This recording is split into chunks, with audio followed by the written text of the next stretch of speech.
Welcome, everyone, and thank you for spending a part of your day with us today. My name is Daniela Kwiatkowski, and I am the Manager of Training and Development at MHS. We're excited today to introduce you to a new product through our webinar, An Inside Look at Developing an Emotionally Effective Leader. Just a few logistics before we get started. This webinar will be recorded for any of your colleagues who couldn't make it to the live event. We do have a lot of people on the line today, so you're all on mute just to minimize that background noise. There are some handouts for today's session. If you take a look at the webinar panel, there is a part entitled Handouts. You will see them there. You can download them now. Please try to download them during the webinar because as soon as we close out of the webinar at the end, you won't be able to retrieve them. Some people sometimes have issues downloading the PDF, so if you do have a problem and it won't let you download, don't worry, we will be sending a follow-up email with copies of everything that's in that handout section. As well, we will have time for questions today, so please type your questions in the questions panel, again, also on the GoToWebinar pane on the right-hand side. We'll try to get to as many questions as we can throughout the webinar, so type them in as they come to you. Now a little about who we are, for those of you who are meeting us for the first time.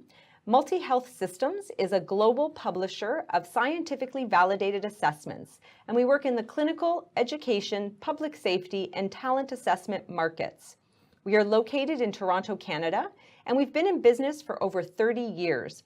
We publish assessments in over 50 languages, and we have a presence in 75 countries around the world, so we are truly a global company.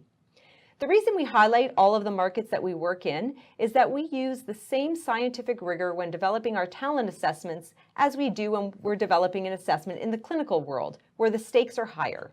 We have to be 100% accurate when we're developing a test that assesses autism in children, and we use that same scientific rigorous process when developing our talent assessments as well. Now, before we jump into the presentation, just have a couple of polls that we want to just find out a little bit about who you are. So if you take a couple of minutes to respond to this first question, I'll be closing down the poll. So it looks like we have almost half of you out there are EQI 2.0 users, so welcome. And some of you, a good 26%, don't use an emotional intelligence assessment. So hopefully you'll find good information today to help you with that. One more question that we have for you is looking at what your role is. So again, just take a minute to respond to the answer that best reflects you. So it looks that most of you are independent trainers and deliver leadership development sessions. All right, so now, just to get back to our presentation, I'd like to introduce you to our presenters. So as I mentioned earlier, I am Daniela Kwiatkowski, and I also want to introduce our presenter today, Drew Bird. So Drew is the author of The Leader's Guide to Emotional Intelligence, and he's also an EQI Master Trainer. He's an established leadership and organizational development practitioner with extensive experience in designing and delivering practical and effective leadership development programs. With more than 25 years of experience working in and with some of the world's best-known organizations, Drew has witnessed firsthand the difference that effective leaders and effective leadership can have on an organization, the people within it, and the results. Drew holds an MSc in Organizational Psychology and an MA in Leadership. He's a member of the Society for Industrial and Organizational Psychology, as well as the Canadian Psychological Association. I'd also like to introduce you to Angelica Tellez. So as an international partner relations consultant with MHS, Angelica supports organizations across the globe to implement MHS's tools and assessments as part of their development and leadership strategies. A deep cultural and economic understanding are key to her success, as she takes pride in her support to organizations to leverage best practices in implementing scientifically validated tools and effective strategies to help enhance personal and professional development through talent management initiatives. Angelica, I'll pass it over to you now. Thank you, Daniela, for the introduction. And why don't we just begin by explaining and defining what emotional intelligence is? So EI is a set of emotional and social skills that influence the way we perceive and express ourselves, develop social relationships, cope with challenges, and use emotional information in a meaningful way. EI is proven to be a key indicator of human performance and development. People high in EI communicate effectively, form strong relationships, and create powerful coping strategies. EI can be measured more accessibly and less controversially than IQ. And unlike IQ, EI can be substantially strengthened and developed. Constantly we hear questions around the ROI of emotional intelligence, and the results of thousands of success cases using the assessments can't lie. By developing organizations to improve their team's EI, the organizations can have seen improvements such as better employee retention and leadership communication, employee retention, and more collaborative teams. For example, in 2013, the Human Capital Institute, in collaboration with MHS, performed a research where 784 leaders were surveyed, representing more than 500 organizations around the world. And this was to address the usefulness, the application of EI, and the results shows that EI help organizations in developing leaders, shaping organization's culture, and ultimately impacting an organization's financial performance. EI can be measured with the EQI 2.0. The EQI 2.0 model has a total of 5 composite scores, measuring 5 distinct aspects of the EI and social functioning. And this model has 15 subscales that show the skills critical to workplace success. The first area in the EQI 2.0 model refers to how we perceive ourselves. The second is how we express ourselves. The third is how we develop and maintain social relationships. The fourth scale refers to how we emotionally information in an effective way. And the last one is how we cope with challenges. So Drew, you have been using the EQI for a number of years. So in your experience as a coach and as a leader, can you share with us some of the areas that you have seen more impactful with your clients and leaders? Sure, thanks, Angelica. Three subscales in particular stand out, but it's worth mentioning that all 15 subscales of the EQI model play a crucial role in effective leadership. But if we just pick out some that are very commonly sought out by effective leaders, we'll start with assertiveness. And assertiveness is your willingness to put forth your ideas, to take action, to speak up, and to really drive your ideas and your agenda forward as a leader. And we do look for leaders that have a certain amount of assertiveness.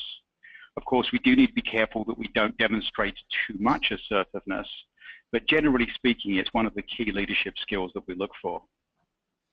If we move around now to the decision-making composite and take a look at reality testing, and reality testing is a fascinating area of emotional intelligence, and this is to do with our ability to see things objectively as they truly are and be very aware of our own biases, mental models, and things that are creeping in and affecting our judgment. As leaders, we need to be able to keep a clear head. We need to be able to see the landscape effectively. And so developing reality testing is a key leadership skill. And if we take a look at one more subscale, if we go around to the stress management composite and we look at optimism, everybody wants to work with leaders that are optimistic, that are positive about the future. We know that sometimes the organizational environment is challenging, the business environment is challenging, but we look to leaders to provide some positivity and some guidance around what might be possible. And so leaders that have a strong level of optimism tend to be, to a certain degree, charismatic and engaging, and they draw their followers into their vision and paint a bright picture for the future. that would just be 3 areas that would be key. But as I said at the beginning, really all 15 of the subscales play their role. Absolutely, Drew. Thank you so much for sharing that with us. So with the AQI 2.0, you have access to 6 different types of reports.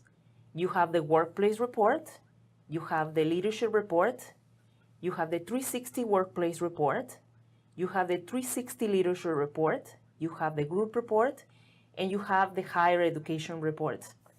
And just for the purposes of today's webinar, we will be only focusing on a leadership report. And before we get into the model, let's just take a quick look at the 4 pillars of the leadership. This model forms the basis of the EQI leadership report, and is a big part of the workshop that we will be talking about shortly. We have the coaching pillar, where the leader, that is an effective leader, coaches and is seen as a mentor. The next pillar is innovation. An innovative leader focuses on inspiring their teams in order to bring ingenuity and autonomous thinking. Then we have the pillar of insight. This pillar is when a leader shares purpose and hopefully a vision for the teams to follow. Employees will be then compelled and inspired to exceed goals. And the last pillar is authenticity, where an authentic leader serves as a role model for moral and fair behavior, and this leader generally commands esteem and confidence from employees. Earlier, I was just mentioning the HCI study that MHS partnered on in 2013. And interestingly, findings in this study is that the study relates to the fact that leaders and their direct reports identifying here as the individual contributors on this graphic don't always see eye to eye when it comes to AI. With this graph, you can see that, for example, from the individual contributor's perspective, they believe that coaching, interpersonal skills, and empathy were the top 3 skills that leader needed to demonstrate. While managers agreed that they had to be interpersonally strong, they thought adaptability and problem solving were the most important competencies for them to demonstrate. Really, seeing this disconnect is often an eye-opening moment for leaders and highlights the importance of the 4 pillars where we were just referring to. And this is why EI is so important to leadership. To read more about this full study, just please go to info.mhs.com/GL study. So Drew, tell us about the different levels of leadership that you have been using this with. Yeah, so we've been using the workshop with leaders at all levels in organization. So from the C-suite, from the very most senior levels of organizations, down to aspiring and soon-to-be leaders. So people that aren't actually in a formal leadership role yet, but are training to be in one soon.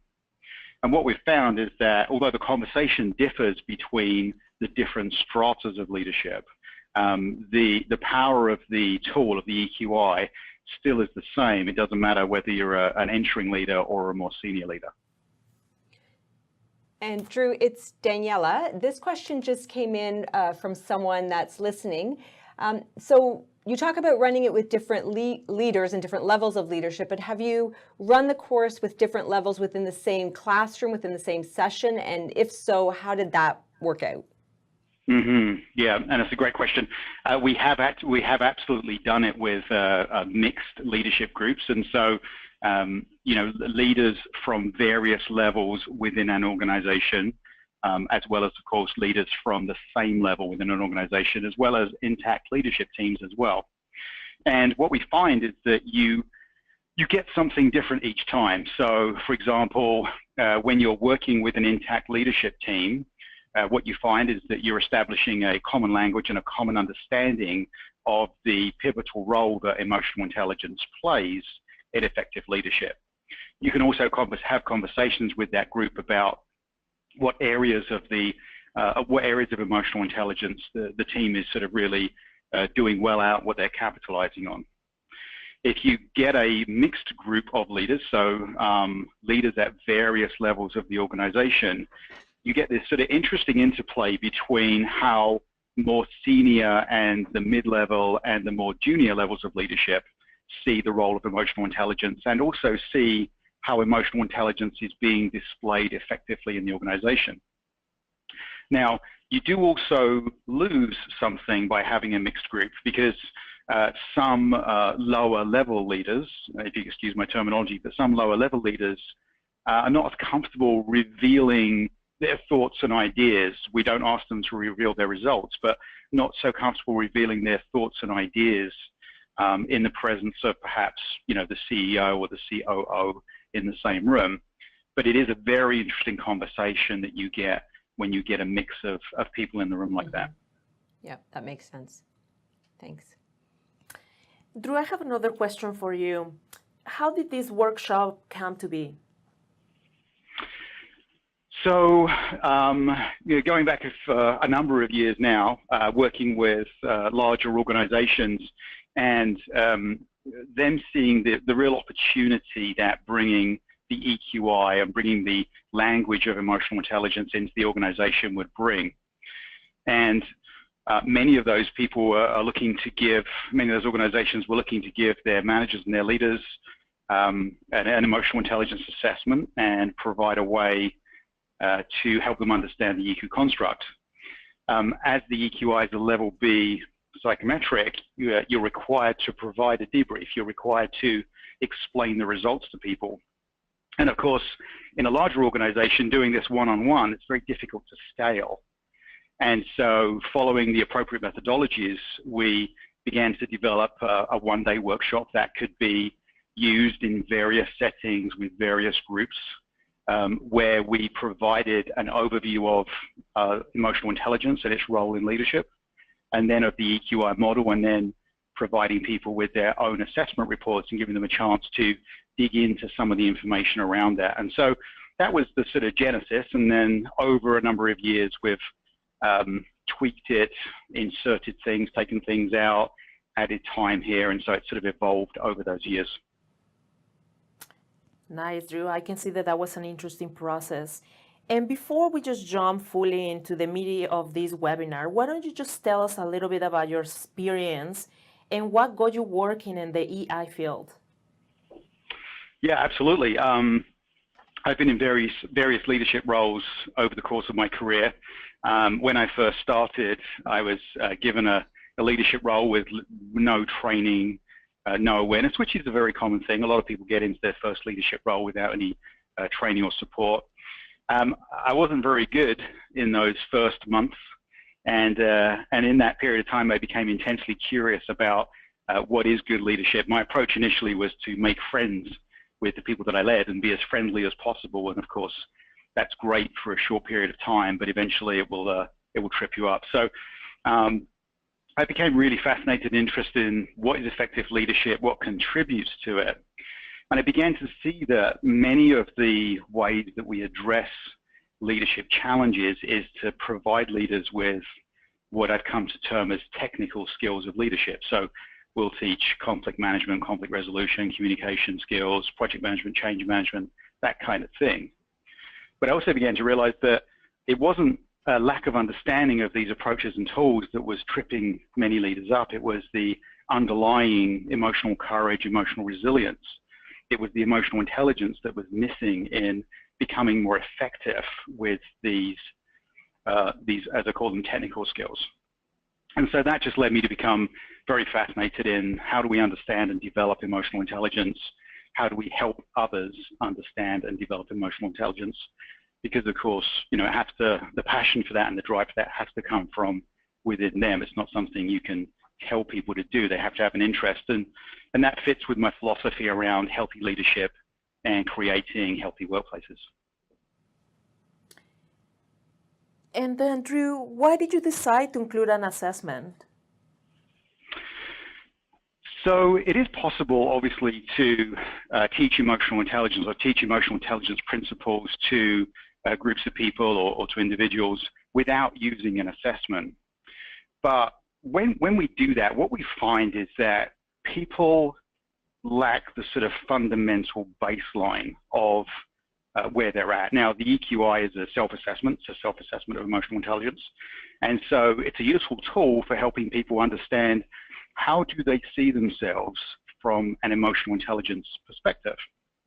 And using a scientifically validated tool like the EQI gives credibility to having people self-assess. I'm aware that there are other assessments available, but you know, the scientific validation is a really key element of using assessments. The norm options that come with the EQI are also a big feature of making it relevant to certain groups or to certain demographics. And so by using an assessment, we can say to people, here's the emotional intelligence construct, here is the model, here are the subscales, and here is where you put yourself on those subscales, and giving people the idea about where are their areas of strength, where are the areas where they could grow. And of course, the EQI also has the incredible feature of understanding the balancing between the subscales. And balancing is one of the most fascinating concepts in helping leaders to understand emotional intelligence, because you know, many leaders are strong in a number of areas and will, you know, without the balancing concept, might just look at that and say, this is an area I'm strong, I don't need to develop, I'm doing very well there. And so the concept of balancing, which you can really only surface if you're going to use an assessment like the EQI, that concept allows us to say to leaders, yes, you are very strong in that area. Do you understand what over-demonstration of that skill may look like? And again, that's an area we can't get to without an assessment. And I think the final reason would be that the way that the EQI leadership report is broken down, we don't just get, you know, a single flat set of results. We also get this balancing information. We also get a mapping of the EQI model to these 4 pillars of leadership, as well as the leadership derailers that we'll talk about later on as well. So that all gives you a lot of material that you can use to work with leaders in a workshop setting. So yeah, it adds a great deal of value and a great deal of depth to the program. And Drew, it's Daniela again. A couple of questions that have come in from the audience around this area. So one of them was, so how did you, or how do you propose to the organization or the leaders that you thought it was a good idea to use an assessment? That's the first question. Yep, so it depends who I'm talking to. If I was talking to somebody within a sort of HR talent management function, often we'll actually encourage them to take the assessment themselves so they can experience it and get to see, you know, the richness that comes from the reports. That's one thing. But the other thing is that we just sit down with people and talk about, you know, what do you see when you see great leadership? What are the elements? What are the behaviors, characteristics of that? And what does that look like? And, you know, very, very significant proportions, in some cases 100%, but, you know, always 90% or greater, people talk about characteristics of emotional intelligence. And then, you know, many people's understanding around emotional intelligence, the awareness is very high of the concept in general. The specifics are still new to a lot of people. And so helping people understand that, yes, we can use a general definition, like, you know, it's the way we understand and process emotional information, that's great. But by using an assessment based on a model like the EQI2 model, we can actually pick the construct of emotional intelligence apart. And that makes it easy to identify areas of growth. It also makes it easy to develop action plans. And of course, you know, over the years, there's been an increasing focus on not just understanding these topics from a sort of an intellectual level, but how do we get practical and how do we get crunchy and how do we start creating development and action plans. And again, the assessment really provides you with a mechanism to do that. Okay, great. And then the other question was around, so you talked a little bit about leaders coming out high in some of the areas, but how do you cope with a leader who doesn't come out high? Do they become defensive, justifying behaviors, or how do you manage that? Yeah, it's absolutely, yeah, you're absolutely right. There are leaders that will take the assessment and they'll come out low. Obviously, the first thing I remind them is that it was a self-assessment. So this is what they said about themselves, and we can have a conversation about that. One of the really unique features about the EQI is that when you buy the report, you get two versions. You get the coach report, which you keep, and then you get the client report, which you give to the client. And in that coach report, you actually get the responses that the manager or the leader gave to every single item in the inventory. So we can look at that and figure out, well, how did we arrive at that score? Now, often you'll find that managers or leaders have answered the items in the assessment situationally. So they'll say, well, it depends, because if I'm at home, then I do this, and if I'm at work, I do that, which is interesting. The items are designed to be universal. So, for example, if we take a simple item around, do you understand how emotions impact your decisions? Would that be different at home than it would be at work? I'm not sure it would be. So again, we can have an interesting conversation about that. But I do encourage leaders to focus on their profile and the balances as much as the absolute scores. So for example, if somebody's highest score is 94 and their lowest score is 77, then they're still indicating that they believe they are stronger in this area and less strong in the other area. It's just the same for somebody that's scoring, 131 and 116. They're still indicating that the 131 is a stronger area for them and the 116 is a lower. So there's always something to talk about. Yes, thank you. Thank you, Daniela, for those questions. And Drew, how did you know this emotional effective leader workshop works, and what groups have you used it with? Well, I know it works because I still use it, and I have some variations that I've added, and that's one of the things that people who use the workshop will find is that, to some degree, as long as you stay within the timings, you can switch activities in and out. If you have a preferred activity, or if you think an activity may not be appropriate for a certain group, you can move them in and out. And I do, make small changes like that when I run the sessions. But this still serves as the framework for the sessions that I deliver today. In fact, I was in a classroom 2 days ago at a post-secondary institution working with a group of leaders using this content. So I have not kept track of how many times I've used the content overall, but it would be in the hundreds, I would imagine, by now.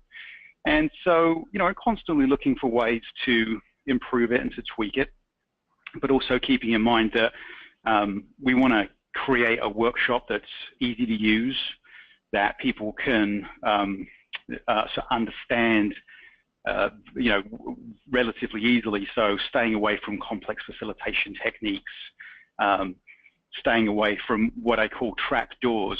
So a trap door would be getting people to do an activity early in the workshop that they'll refer to later in the workshop.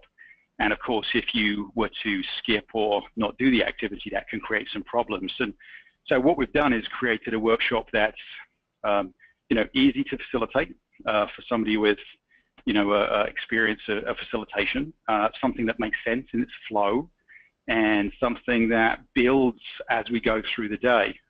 And that was one of the things that we focused on, is the building piece. So we start off by doing a very sort of simple deconstruction of leadership. What is leadership? How does it work?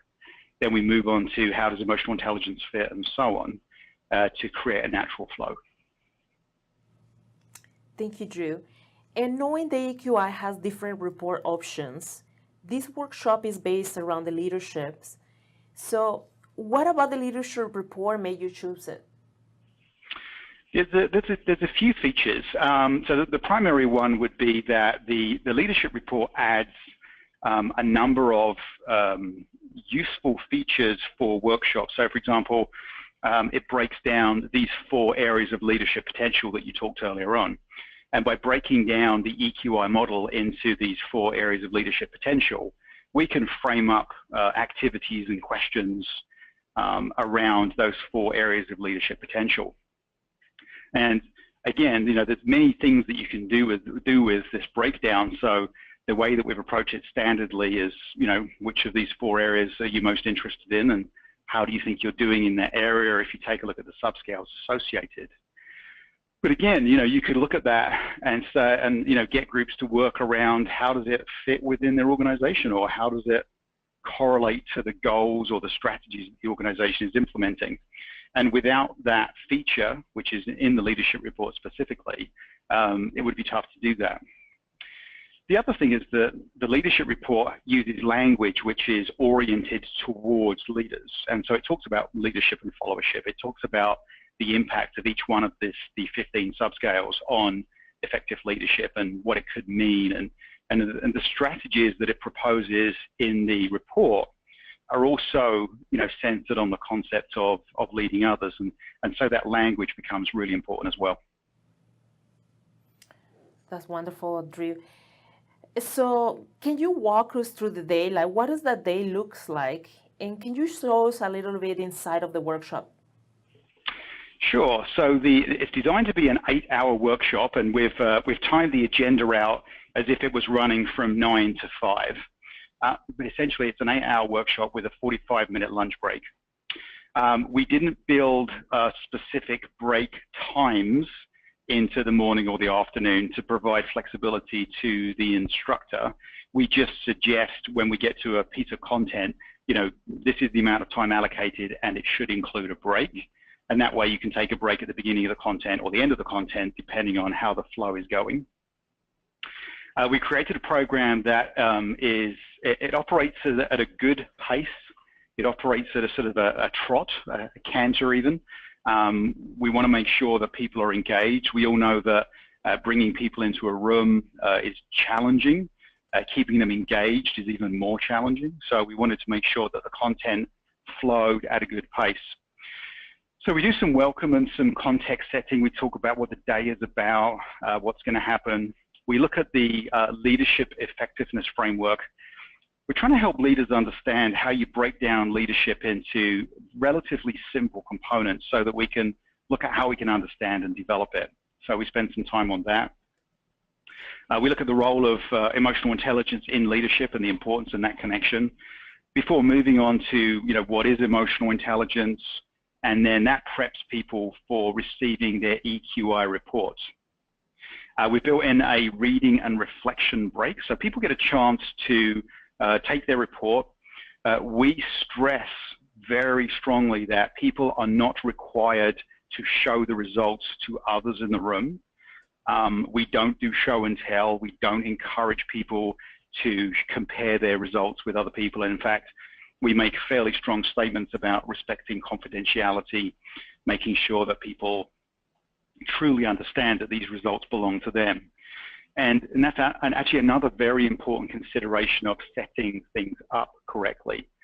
When you invite people to participate in the workshop and you send them the link to complete the EQI, you need to be very clear with them that you won't, you're not going to be required to share your results, because otherwise there would be a temptation to game the results and try and develop a better score. So we want to make sure that people know that they're not going to be asked to share the results with anybody else. We talk about, just before lunch, we talk about this balancing concept, and we talk about how important it is. The EQI report contains information on the balances for all of the 15 subscales. And one of the things that we want to be careful of is not to overwhelm people with information. And so rather than saying to people, sort of go away and think about your balances and think about how they affect your leadership, we actually do an exercise where they consider what it would be like to be led by somebody with a combination of balances. And what we're looking to do there is really help them understand how balances work, not necessarily analyze in the room in such a short space of time their own balances. Quick lunch break, and then we move on to a discussion around transformational leadership and the pillars of transformational leadership, which relate to those areas of leadership potential that we talked about earlier on. Then we move into a discussion around the leadership derailers. Leadership derailers identified in the EQI leadership report. A derailer, for example, like independence or problem solving, these are considered to be things, elements of EQ that if the leader doesn't possess them in sufficient quantity could really cause them challenges and really cause them problems. And so they're actually picked out as a separate item, and that makes for some interesting conversation as well. After that, we move into a process of helping leaders understand how to bridge what we call the knowing-doing gap. Emotional intelligence is a discretionary construct. That means, you know, I might be aware of the fact that this is the moment when I should be assertive, but I may not have the emotional courage to do that. So how do we help leaders to step from knowing to doing? And that's a key element of the action planning process. We try and we try and help people explore their own leadership and see where perhaps they can be taking more action. We spend some time in what we call the actions and ideas mill. Now, the action and ideas mill, this is designed to give people an opportunity to develop concrete actions around developing their emotional intelligence. So, for example, imagine you were working with a leader and they were challenged with impulse control. So, you know, in group settings such as a meeting, they had a tendency to either over-participate or participate a little bit too soon. We might look at that leader and say, well, what about if in a future meeting you were never the first person to speak? You know, unless it was obviously situationally appropriate to be the first person. But in a general discussion, why not let other people have their say first and then jump in with your opinion? And these actions form the basis of the action plan. We're trying to keep things really simple. We're trying to help people unlock their emotional intelligence and unlock their emotional effectiveness through these very simple actions rather than creating very elaborate action plans which look good on paper but are just simply too difficult to implement. After the action ideas mill, which is great fun, with all of the exercises in the workshop have two versions. One version designed for a small group and one version designed for a larger group. And the action ideas mill for the small group, you could literally do it just at a table with a group discussion. But with a large group, you could do it with, you know, you use the whole room and you have people moving around. And anybody who's an experienced facilitator knows that, you know, mid-afternoon, energy can begin to drop off a little bit. People can begin to lose a bit of engagement. And so the action ideas mill is a way of sort of pulling people back in and getting them to move around physically as well. And then the final part of that is we move into the EQ 123 plan, which is the action planning, you know, specific development of the action plan, using a really simple process that we came up with to help leaders implement their action plan. And then there's a quick wrap up at the end, really a platforming and a launching, and that's the end of the day. That's wonderful, Drew. So in the EQI 2.0 leadership report, identifies the potential leadership derailers as an impulse, control, stress tolerance, problem solving, and independence when working with leaders, both established and emerging.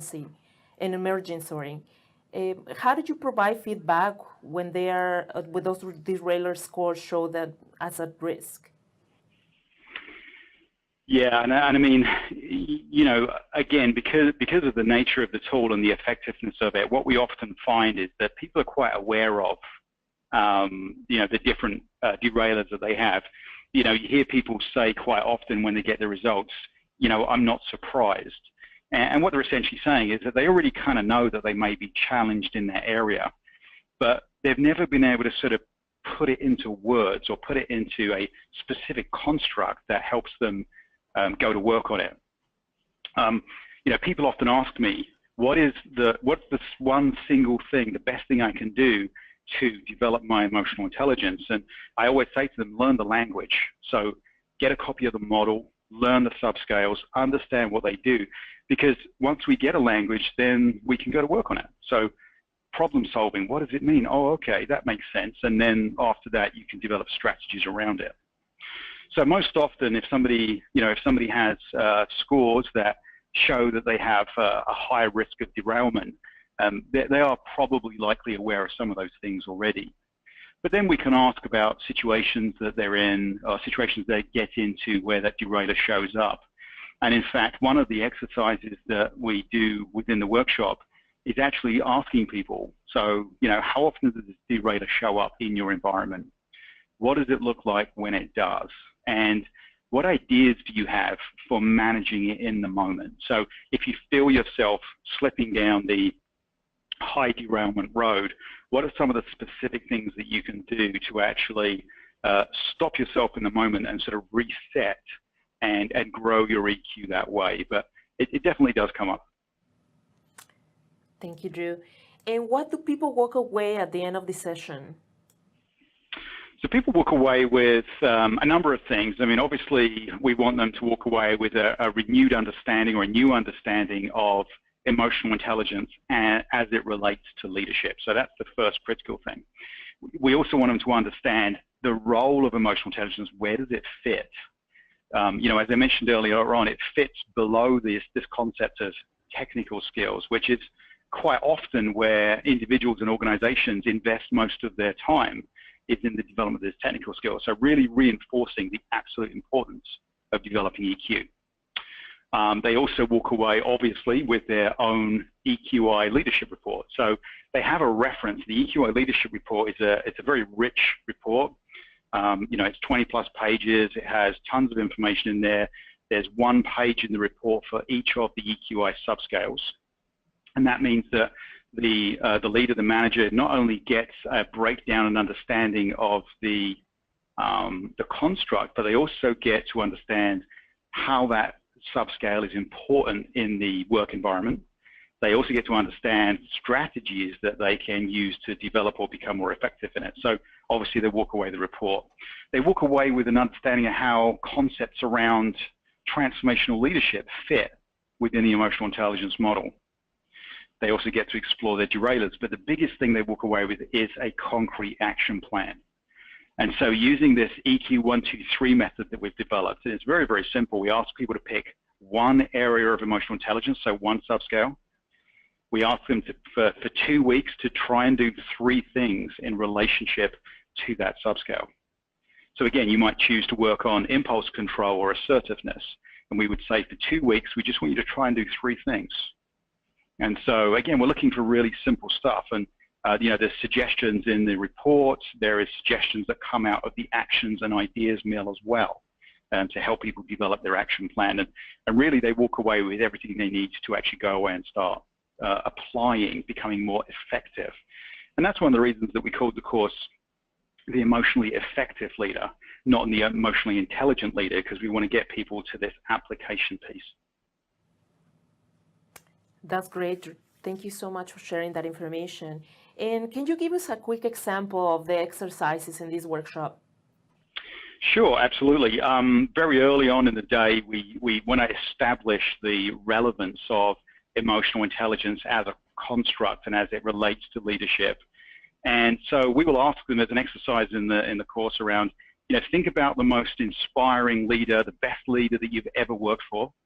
And we'll ask people to talk about that. And again, if it's a small group, it might be in a pair.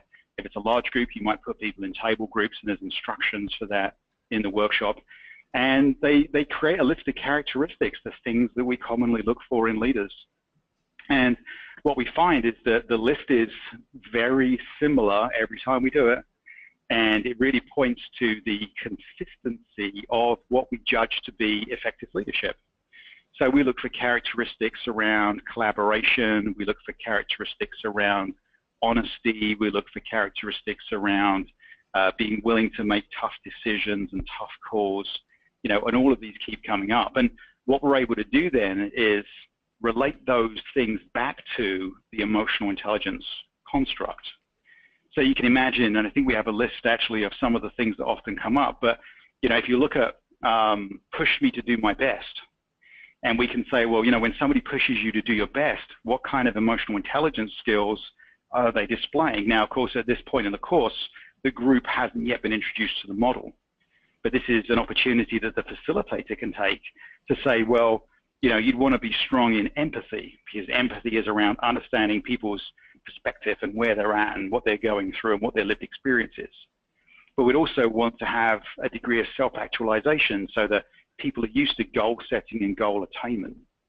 And we would also want a leader that had a degree of reality testing.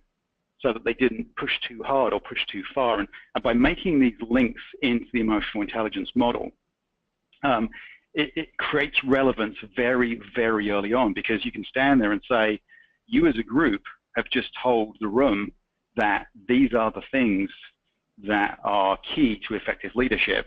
And you'll notice that, you know, being great at creating Excel spreadsheets or doing pivot tables or cost estimating, these things don't come up.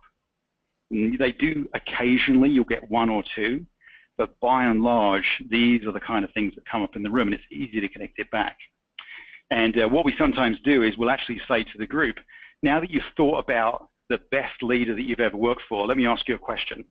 If I was to gather all of the people that currently report to everybody in this room in here right now and ask them to go through the same exercise, would they think of you as the best leader they've ever worked for? And then we can ask them, you know, what's your interest in that? You know, if you're not striving to be the best leader you can possibly be, what are you striving for? And of course, you can make a joke about, you know, average leadership and what average leadership looks like. And so, yeah, there's lots of places that you can go with these conversations. Thank you, Drew. That sounds very interesting, and then everybody very engaged with thinking and apporting more information.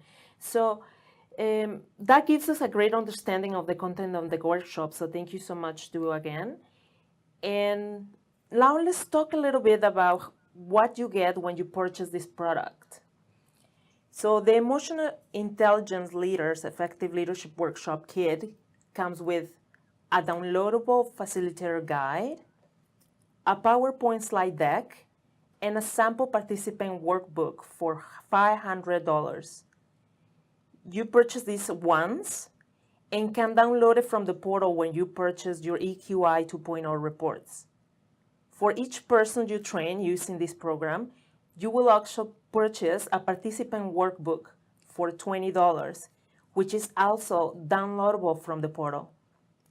As you saw, this kit and workbook provide with everything you need, everything you will need to run a report, to run a workshop for one day.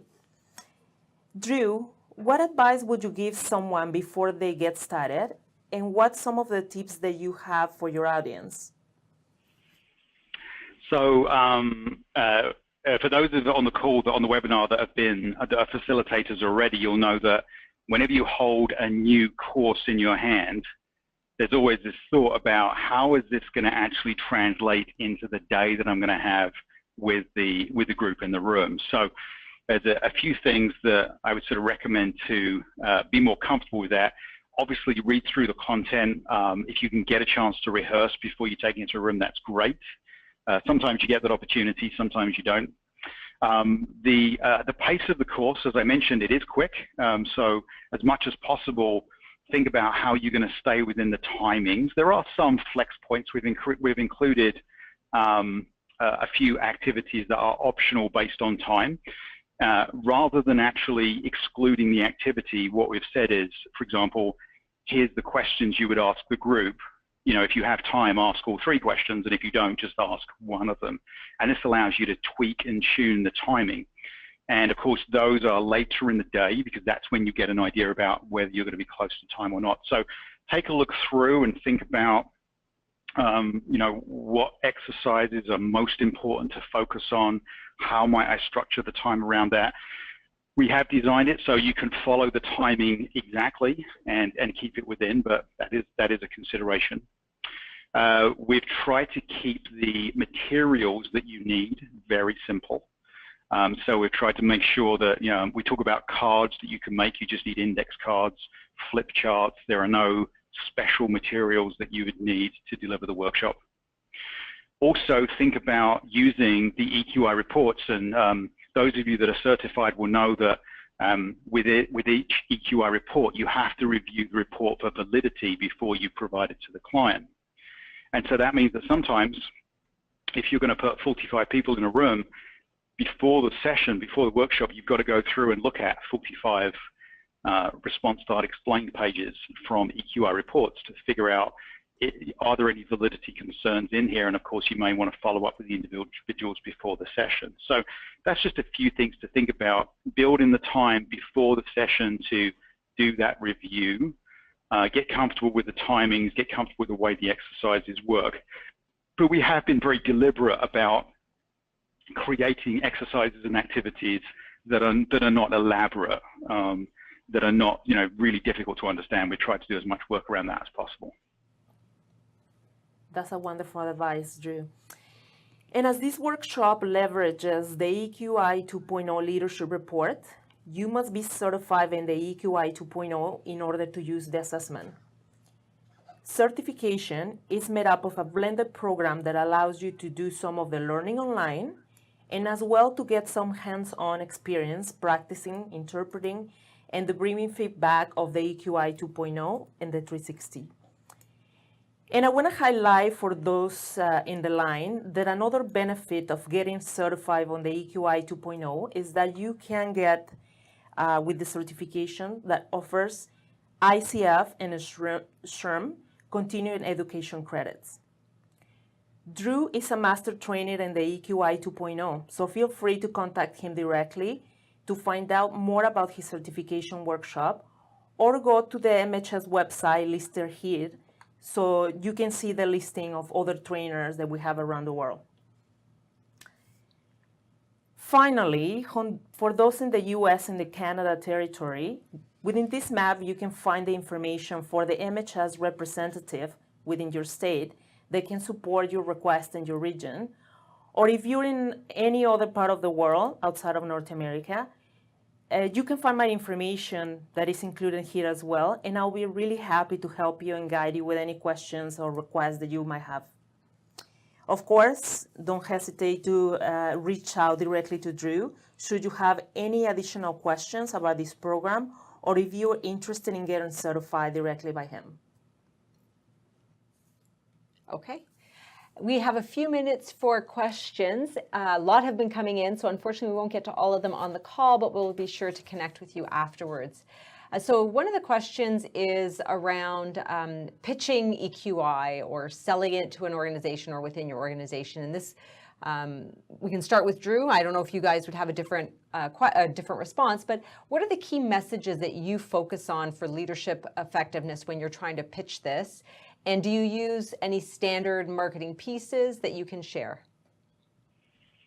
Drew? Yeah, so I can talk about a couple of things that I focus on. One is to focus on this idea of effective and ineffective leadership and talk about what it's like to work for a good leader and to talk about some of the ROI of that. So a focus on concepts like discretionary effort. Discretionary effort is essentially free productivity that you can get, and great leadership is a way of unlocking that discretionary effort. So I talk about that, but it's a commonly accepted fact that one, if not the main reason that people leave an organization is because of a bad boss or poor leadership. And all of us on the call have probably worked for a bad boss at some point, and we know what it's like, and it's extremely unpleasant experience and very mentally challenging. And so working for a good boss means that, some people might stay at an organization. And when we think about how much it costs to replace people, not just the dollar cost, but the cultural impact, the time for the managers, and let's be honest, the leaders and managers who's got enough time to keep doing recruitment. And so talking about, even if you were to get a tiny reduction in turnover, 5% even, that would probably pay for any kind of EQ-based leadership development program over and over and over again. And so making that connection back to EQ and effective leadership is a really great way to get the conversation started. Excellent. A couple of logistical type questions. Are the reports provided ahead of the workshop, or do you hand them out during the workshop? Yeah, that's a very interesting question. Some of our clients actually do provide the reports before the session. Others choose to provide them at the session, and that's the option that we've included in the course. Here's the thing: is if you send the reports out beforehand, and then the person's a no-show, which is often the case in large groups, then now you have a report that hasn't been debriefed, and technically that would be an ethical problem, and so on and so on. And so what we have focused on is giving people the reports in the room, but in certain circumstances, particularly with small groups where you can be guaranteed that 100% of people are going to show, you could conceivably give the reports out beforehand. Okay. Has this ever been delivered in anything other than an 8-hour workshop? So 4 hours, 6 hours? Yeah, it's challenging to do it in much less than 8. We do a variation of it in a half day, but we don't get to do much of the exploration. It's more of a group debrief at that point.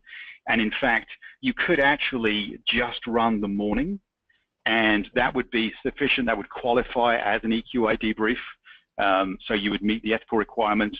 Do you really get a chance to leverage the full value of the report? Not really, because you don't get to talk about the areas of leadership potential and the derailers. But if you wanted to, if it was a real issue, you could do a half day and just use the morning content.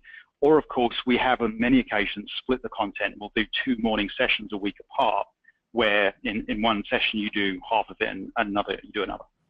Yeah, and I was just thinking about that because that would be a really impactful way that they can think about everything they learned the first week, and then that might make the next week even more powerful. Yeah, absolutely, and that is a good way to go. Yeah.